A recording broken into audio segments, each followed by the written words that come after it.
What is behind the food lines in Venezuela?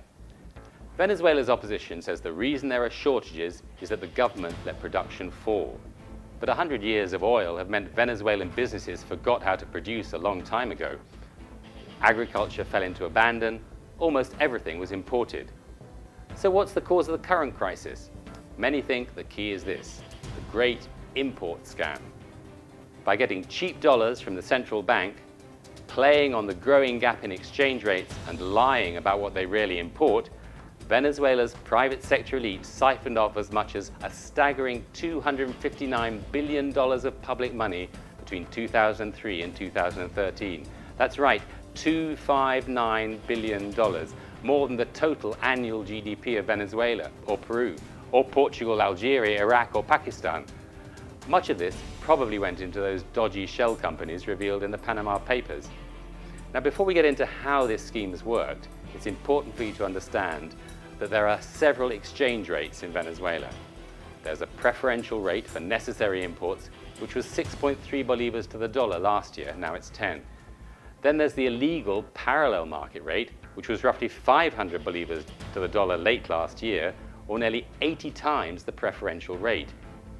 There are other rates too, but we won't get into that here. So here's a hypothetical scenario of how the private sector has been driving the Venezuelan crisis. Private importer Mr. A bought $1,000 from the central bank to import 100 cases of groceries. He got that preferential rate, so he paid 6,300 bolivars for the dollars.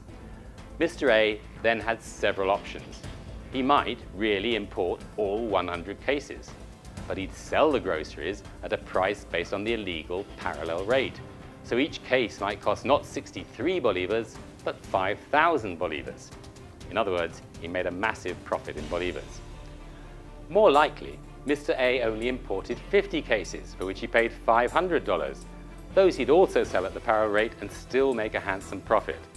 The other $500 he could exchange back into bolivars at the parallel rate and make a killing, or invest them abroad, or keep them in an offshore account for a rainy day, or any combination of these things.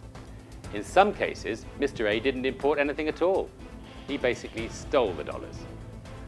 The result has been not only shortages, but an absurd gap in prices between what basic foods are meant to cost and the real cost set in line with the parallel exchange rate.